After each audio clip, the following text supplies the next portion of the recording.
Hello and welcome to the Damn Good Podcast. This show is going to take you for a ride. We're going to talk about what's going on in my life and the obstacles and roadblocks that I hit along the way and what I do about them. We're going to talk about mindset, fitness, business, tactics, strategy.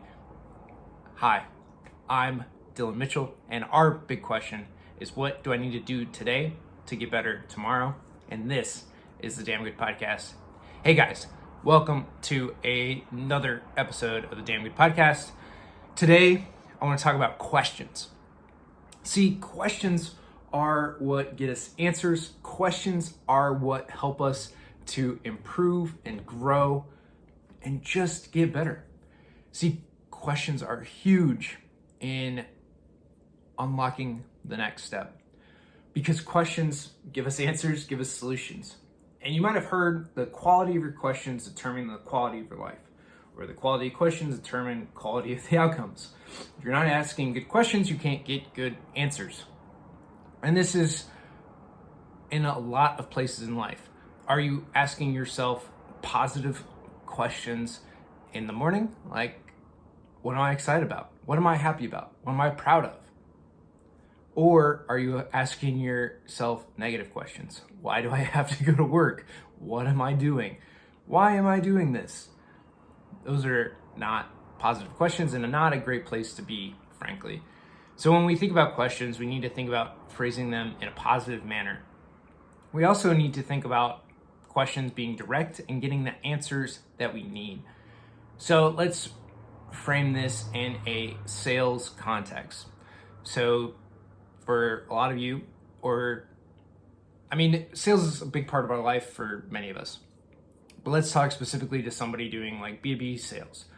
In B2B sales, you're trying to uncover their buying process, how they're buying, who is involved in making decisions, and what steps you need to go through to get a deal closed, and what metrics they're going to evaluate the deal or your product, service on, and what makes it successful.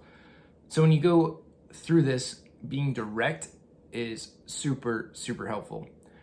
And not always do we go through the entire process, right? Like all the steps that we need to take, everything that it needs to go through, who it needs to go through, what that process looks like, so that you can avoid roadblocks, hurdles, and see what their kind of time frame and timeline looks like. Is this somebody you need to follow up in a year, 2 years? Is it somebody and you'd follow up in that long of a sequence because they're locked in maybe to another contract right now or a different thing where they can't get out of, right? It would be basically impossible for them to change vendors. So that's a big possibility and really changes the whole sales cycle.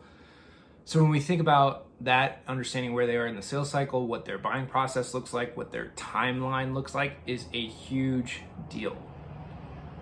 So we gotta uncover all of that. Okay, but if they like your product, they're interested in it, then it's going through and uncovering all the roadblocks that might come up along the way. And if you can do this at the beginning, you can put things in place as you go through each of these steps to making a deal happen, to be able to deliver a great solution and bypass these roadblocks so that you can get your solution implemented as quick as possible.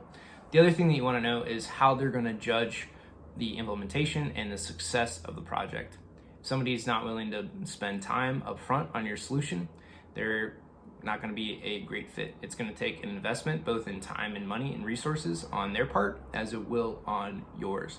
And you want to make sure that you have somebody who is as equally committed to implementing your solution as you are to getting it implemented in that company. This can be a big mismatch where people aren't willing to spend any time, and that means they're not going to be a good fit for you, because anything after you sell, that implementation is not going to go well. They're going to talk bad about your product, all because they did not put in the time up front to understand it and implement it correctly.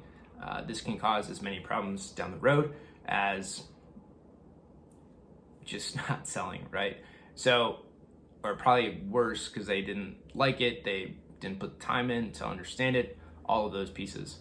So one of the big things in sales is asking more questions, following up regularly and understanding the entire buying process and what makes a successful implementation. All right, guys, we'll talk tomorrow.